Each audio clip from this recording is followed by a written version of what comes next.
If you're thinking about getting goats, let me tell you something. Me and Pops, we're gonna tell you some of the challenges you're gonna run into if you're gonna get some goats. Number one, they are escape artists. Yeah, they are. So if you're gonna get some goats, you better have them in some net wire, some hog wire, 8-strand bob wire, or go ahead and put them in some electric wire. But you're gonna have to train them to that wire right there, or they're gonna get out. You gotta check the fence every day. Cause if any others laying down, they gonna find you.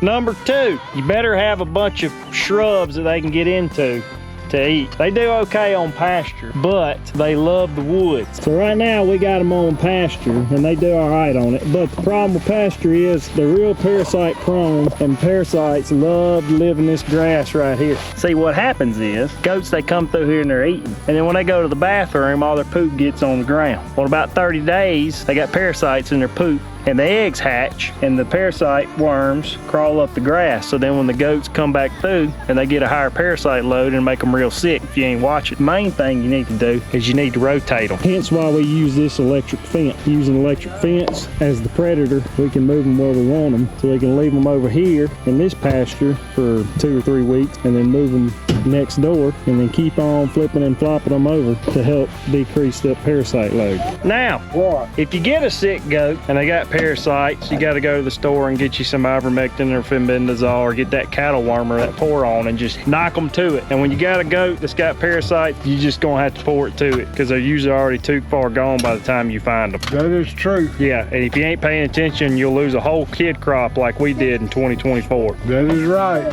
I toted off a lot of goats. Yeah. Yeah. How many we lose? We lost like 10 baby goats last year. Every baby goat we had. Yeah, they got eat up with parasites. Another way, if you tell if they got parasites, is you check their eyelids. And there's a ton of videos on YouTube, or it'll show you how to check their eyelids. If they got a pink eyelid, they're good. If their eyelid is turned white and they've turned anemic, you might have a dead goat in the next couple of days. Dad, I want to tell them one. Tell them one, son. You gotta have lots of hay. You gotta have No, what? that was what I was gonna tell them.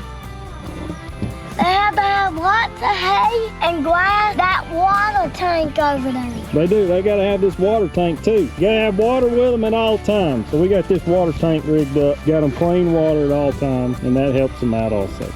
Here's a good one. On the third. If you got buck, get ready, because during the rut, they gonna stink. They gonna pee on their beard. They gonna get mad at you if you get in there while they're in there with their women. And they gonna try to do all kind of stuff to just make your life wild, because they gonna get out and they gonna try to get to their lake, especially during the rut. If you got some bucks, like we do, Toby and Sonny, Yeah. you gotta keep them far, far away from the ladies if you're not trying to breed them, because they'll go through a fence. They'll go through electric fence, they'll jump over some hog wire fence. You ain't gonna keep them in. Is that right? We keep them at our house. Yeah. Goats need their hooves trimmed, but there is a trick that I figured out to keep from having to trim their hooves every 6 months to a year. You gotta have some concrete or something in the pen with them so they can run up there and rub their hoofs on it, and they'll keep their hooves trimmed down themselves. Bet you didn't know that. And the last thing, if you want to keep these goats where they got their little shiny coats on them, better get you some copper bullets from down at the Tractor Supply. What? I'm coming.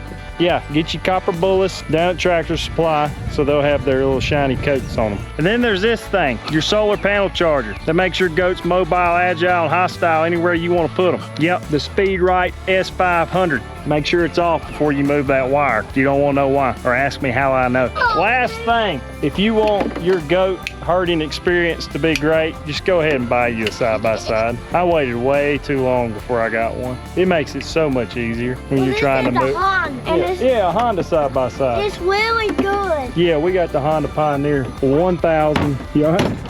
Just tore up Scotty's hand. The Honda Pioneer 1000 quick flip 5. This is June Buggy. Oh yeah, we named her June Bug. All right, goats. We'll see y'all later. Y'all have a good night. I'll come check y'all in the morning.